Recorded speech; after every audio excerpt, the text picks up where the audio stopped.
Ooh, finishing off the 20th century theme with some Predator style. What a wonderful and simple way to explain everything we've seen about predators in previous movies, as well as set up Deck's story.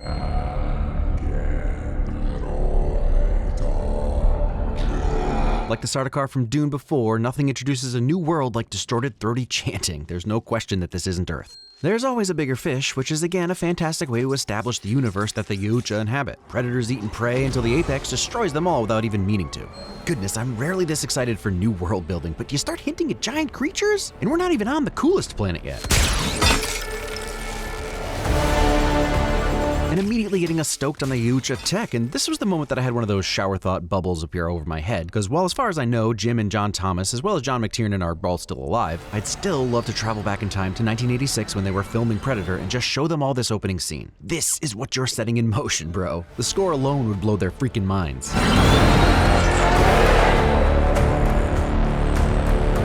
Look, I'ma chill at some point, but good lord, what an awesome hero shot.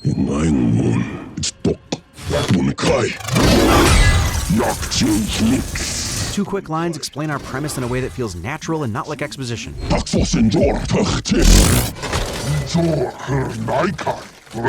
And this line hits harder when you know that while it sounds like a diss, Quay is actually kind of complimenting Deck. Also, it wasn't until I started actually editing that I realized I hadn't said anything about, number one, the Yautja language that was created by Britton Watkins is stellar, feels real and also appropriate for this warrior race, and number two, the intonation and depth of every actor speaking the language who all feel at home with it.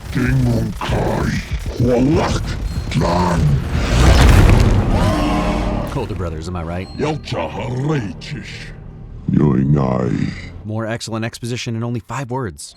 Something really bleak about a sand waterfall. Sandfall or Sanderfall? Wait, I'm having deja vu. Have I done this before? OMG, exact same line in Venom 3. I feel like I should take this out now. Why does Sanderfall sound so right when it makes no sense? So Trachtenberg just throws a T-Rex trophy on the wall to feel us out about it? Well, here's my answer. If we don't get a Predator versus Dinosaur movie, I'll throw a fit.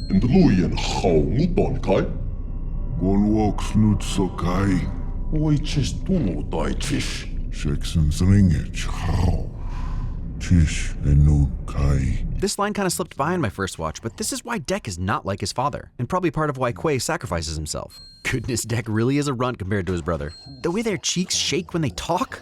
Apparently this is Naru, and at one point Dutch and a xenomorph were in there, but choosing to keep this much more of an emotional beat was the better choice.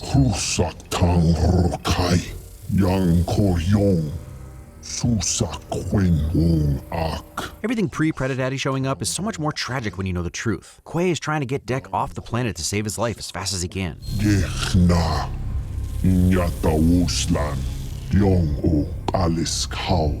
Amazing line, because unkillable is just a scary adjective, but nope, it was meant literally. The design of each of their armor is peak. The dad's is menacing, authoritative, evil, reminds me of the Horned King. Rough. Deck thinks he means because he's about to die, but Quay means be brave in life. Bye. In 2 seconds, Newer already had Deck's head targeted. Ruthless. Absolutely brutal move. I've made this point before, but it's always so interesting to me, probably because I grew up on Worf yelling about honor every week, and it's hard to ignore the similarities, but the Yautja care about winning, and that's it. If you've earned the cloak, you can use the cloak because it's part of your hunting skill set. Even facing his death, he's still thinking about how he's gonna save his brother. Self-sacrifice, what a freaking opening. Obviously some camera tricks and CGI are used, but that's a 2.5-minute oneer that follows Deck from space in the ship to standing on Genna in the jungle. And even the space around Genna is hostile. Even the upper atmosphere of Genna is hostile. A bit of a duh type win, but they've really nailed the Predator roar. Tickles my brain every time I hear it. I've played enough God of War that the second I saw this bow and overkill weapons, I thought, dang, he's gonna lose those, huh? Ooh, double kill stabby shadowing way later. Ha! Turned into a yellow mist. Honestly, a genius way to make a PG-13 Predator movie. Just don't have humans.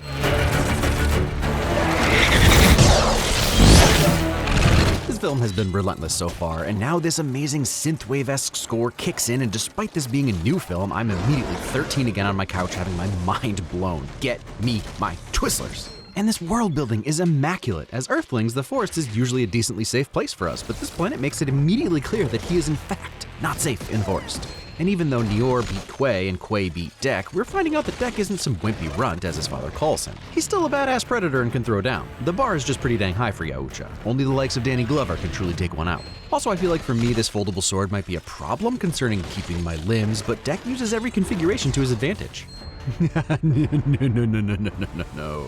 20-minute cold open, can't beat that. A scanner that tells you if a plant is safe to make a poultice out of is probably the coolest tech in the franchise to date.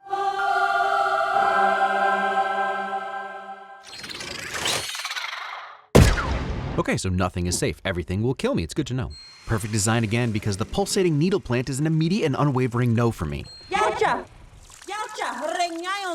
Well, look, everything online said Yautja, but if Yautja is good enough for Weyland-Yutani synths, it's good enough for me. Is this better? Universal translation. You hear Yautja, others hear their language. Well, yeah, it's better for me. Can't beat a MacGuffin that makes the film more watchable. Yautja might hunt alone, but they die alone too. Dang, got him. And based on the other movies, it's true. Starting to see why it's called the Death Planet. First sign that Thea is being a little tricky. He's literally crawling on the antidote, but if she tells him what it is, he might not free her. The blood spray from off screen. Hi. She's such a bubbly character. Even the stabbing feels optimistic. I'm synthetic. I was built and deployed by the Weyland-Yutani Corporation for research. She literally rolled her eyes back in her head. Also, as a trailer avoider, I had no idea this was confirmed to be in the Alien universe, which means that the next AVP is going to be awesome. I know she's synthetic, but the spine balancing act makes me very uneasy. This seems to be the primary loophole that all Yautja embrace. Tools are fine. I fully believe if they had instant kill buttons, they'd feel fine using them. What does the chewing? Your outside fangs or your inside teeth? Thank you. Jude walked in while I was writing and asked the same exact question. Oh! I've never been thrown before. What a thrill! Who knew that a fun-loving robot torso would be the trick to elevating this franchise again after Prey? You catch more flies with honey than you do with vinegar. Aw, so he's like a slightly less ethical Drax. Gordage wouldn't be a Predator movie without it. Also, I love that he made the harness literally just so he could hear her less. The way Dek's mandible teeth click when he talks, a very cool and realistic detail that I absolutely hate. Fantastic and gross match cut. Thea's eye twitches a little as if they're connected, plus the Weyland-Yutani logo under the skin on her forehead? Spare legs. Nah.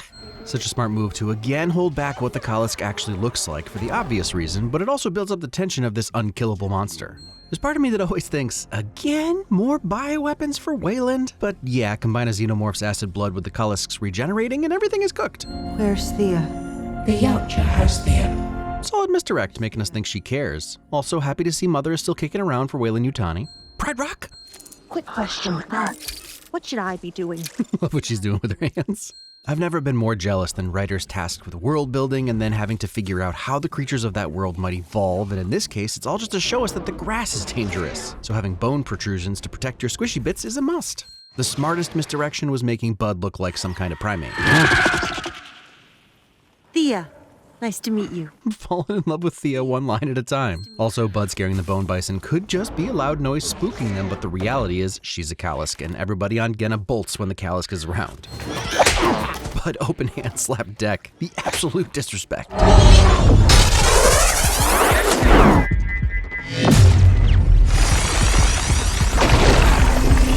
Yep, splits the bone bison straight down the middle, grabbing 2 skull and spine trophies on the way to raise. Badass good guy.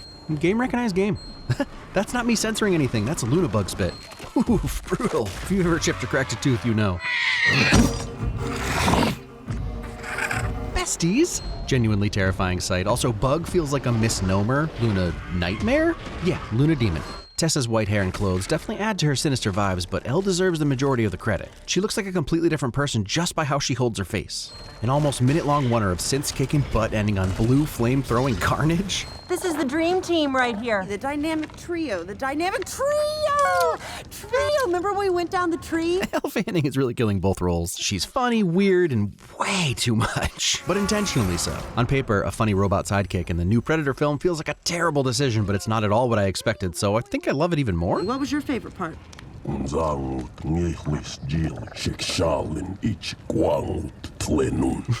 a line that Arnie's Jungle Predator totally could have said to get a laugh out of me is impressive. Cool. Correct. Oh, no thanks. I don't eat, but that's very sweet. Just talking past each other. Very Drax coded. The meat's not sweet, Dex, but you sure are. I think she's marking you. She wants you to be a part of her clan. Bud likes Deck, obviously, but I think she's also preemptively making sure Mama doesn't eat him. Okay, so it looks like he uses the exterior teeth to brace the food and then bites with his inner teeth? It has to be. I need to find her. Excuse me? Was that a joke? Never change, Bud. But also, even with a brand new language, we can clearly see Demetrius Schuster-Kolo Amatangi landing that joke. And yeah, he's in there. It's only parts of his face that are mocap replaced.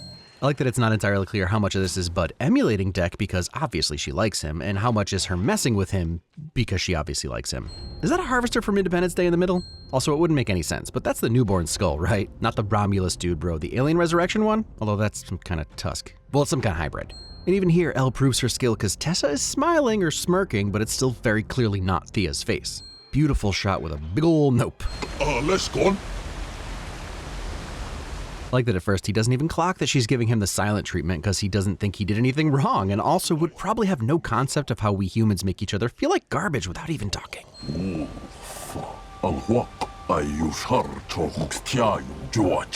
One of your ancestors did. I mean, if you call a 30-second face-off a hunt.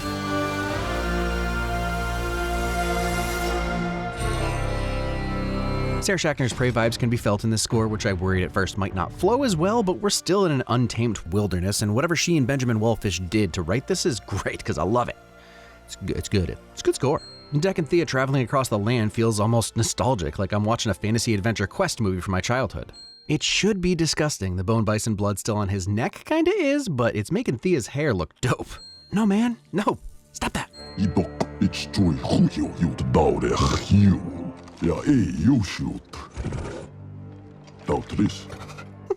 This guy. So did I, Deck. The company sent us here to capture the Kalisk. I mean, obviously, right? We already know Waylon loves a good perfect murder machine specimen or whatever. Deck, you can't kill it. Again, it just sounds like she doesn't believe in him. Words are funny, huh? I apologize, but I can't not give that a win. That's like the ultimate example of cool guys don't look at explosions. Now that we know what we know, wink wink, I can totally see it. In the snoot especially. Ingenuity, Cap! Huge fan of how it uses its regeneration to its advantage. It was moving in for the bear hug as the tail was reforming. Oh, come on! I mean, come on, we would all have been furious if they didn't do this gag. Saving your new buddy who has been kinda mean to you. Got him. And finally the confirmation why the Kalisk is unbeatable. Not because it's a huge, strong, tough beast, it's instant Deadpool, just better looking. And like, sure, we're all thinking, okay, just move the head away from the body, but it looks pretty dang heavy. And also, just because the tail regrew, no one expects this. The close-up of the Kalisk's face while it's scenting something on deck should be the giveaway, but I know it wasn't for lots of people. The plot moves fast enough that you don't have time to stop and really think about it before it's revealed. The Yautja cull their weak. Why were you spared? The difference between Thea's sensitivity and Tessa's is interesting. If they're the same droids with the same programming, I have to guess that Thea's more empathetic sensitivity was formed by her time alone on the planet and then with Deck, whereas Tessa's seems to be more in line with what Weyland-Yutani designed them for, manipulation.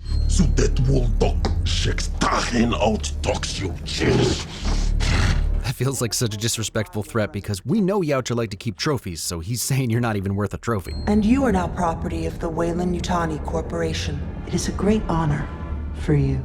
Oof, an insult, and she's confirming that she knows everything he and Thea went through and said.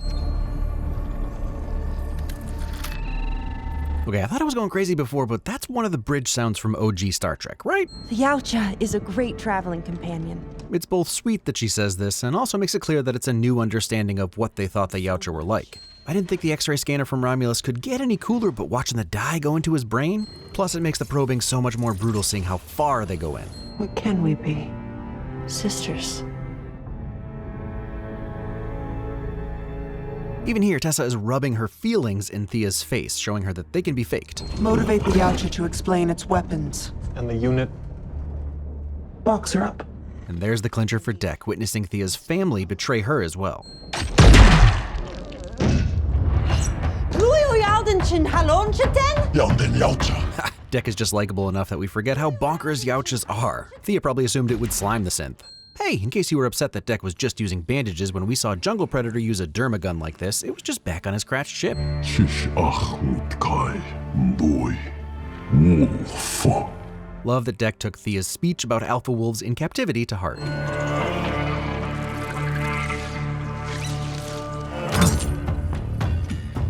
Every true hero needs a suiting up montage, and in this case, a suiting up with only weapons found on this hostile planet montage is the fastest way to take Thea's advice right to heart. The only way to survive Genna is to work with it. I've never felt such powerfully positive emotions about an adult spitting on a child. Her neck does not look right. Who doesn't love a PG-13 body hole? Heck yeah, Deck of Genna. Bro even made bone bison armor for the little squirt eel. That's what they went with for the name of the veiny tube-shaped creature made of muscle? Okay. Also love that the chanting from the intro is back for this moment. Never change, Bud. And yeah, Bud is young, but she clearly already knows how to handle herself. Deck didn't teach her how to fight, he just made her part of his wolf pack. Always fun to watch a Yautja doing Yautja things. And it's like Imbre Anguis going with Thea's Latin name, meaning Rain Snake, is the new shoulder-mounted plasma cannon, but better because it can think. Oh, the brutal balletic decapitation? See, even her legs have an effervescent flare.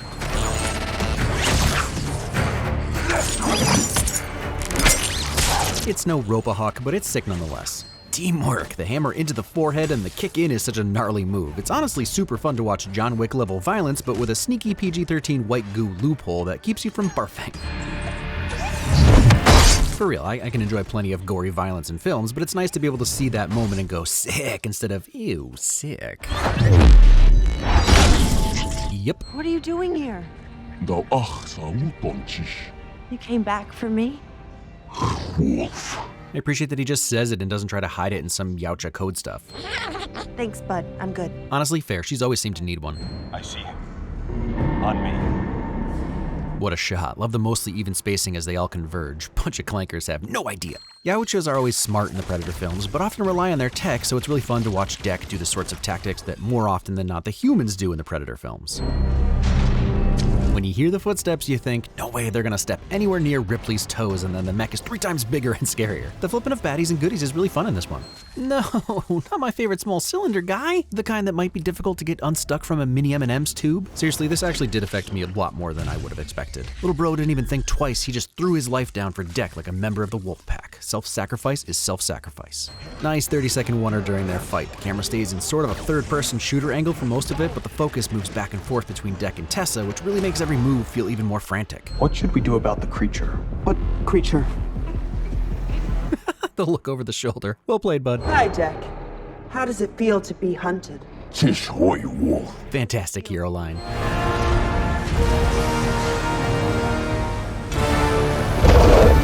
Dang, Mama Kalisk got the most triumphant score intro of anyone in the movie. Deck is truly learning how to fight in a team's wolf pack.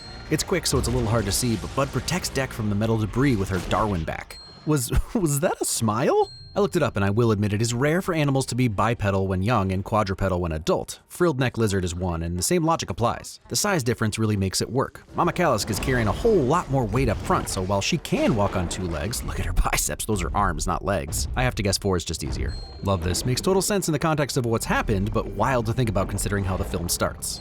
And such a bummer. You can just tell by the way she explodes there's no coming back. Righteous kill, and he does it with the shard of Mama Kalisk that's stuck in his leg. Classic Predator. Baller line, so nonchalant. Hell yeah, she learned from the best. Badass good, bud. His entire hut is either covered in or made entirely out of the bones of his enemies. Yikes. Changed his mind about her skull. Ooh, he shouldn't have brought up Quay. Double kill. Deck was always a good fighter, but what he learned on Genna was how to improvise and use the things and tools around him. Meanwhile, Nior is a great warrior, but clearly underestimates Deck at first and relies on his tech too much. In other words, Deck is the Arnie this time. Love the tiny wound on his forehead. He wasn't worried about just removing his helmet.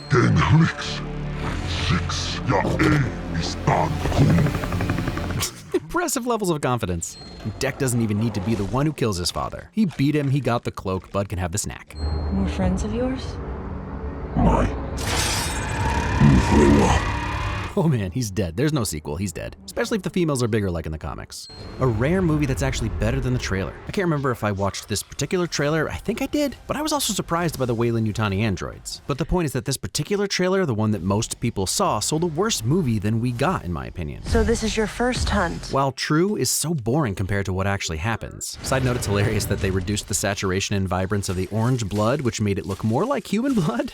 But I was more than pleasantly surprised by this pretty straightforward action-adventure sci-fi movie. While the plot is mostly straightforward, the world building is some of my favorite hostile planet stuff created recently. For the first day of Deck's time on Genna, it has zero chill. Everything is trying to kill him. But much like our planet, once you learn about it, it's not all that scary. Don't eat poison ivy, don't grab rose stems hard, don't pet bobcats, or be anywhere in the general vicinity of hippos. Honestly, it was only a few years ago that I learned don't let the fuzzy white caterpillars crawl on you the hard way. Had a swollen hand for a few hours. But when Deck goes to gear up, he's able to use all Genna's terrors to his advantage because he understands them and the danger they pose. I really hope this opens up the world to more Yautja protagonists so that we don't always have to watch the greatest hunter in the universe eventually lose to a human. I'm always here for that too, but I see some team-up movies happening in the future and I couldn't be more stoked. Also, Killer of Killers was awesome too. Watch that. I considered and everything great about for it, but it would likely be a flop on YouTube. Maybe I could do it as a special exclusive on Nebula. And speaking of Nebula, as well as things I wouldn't have been allowed to watch as a kid like Predator, Lindsay Ellis's new video about South Park was tailor-made for me. Lindsay does an amazing dissection of South Park and especially Matt and Trey, where they started and where they are now, politically, comedically, socially, everything. It's almost an hour long. She gets into everything, even bigger, longer, and uncut, and Team America World Police. And she poses the question, do we have to hand it to them or not? I won't spoil it, but you might be surprised by the conclusion. Honestly, Lindsay Ellis's videos are reason enough to get a Nebula subscription, and I say that as a creator on the platform. I've also made a bunch of exclusives you can watch along with so many other creators you already love. There are originals like Lindsay's videos, plus videos that are companions to videos published on YouTube, and first videos that give you early access from a few hours or sometimes a full month depending on the creator.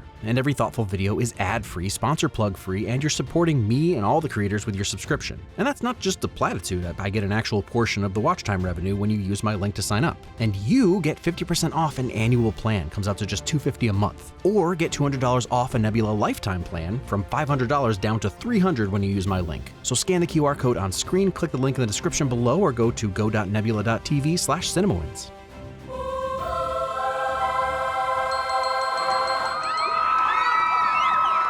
Yautja, Boris,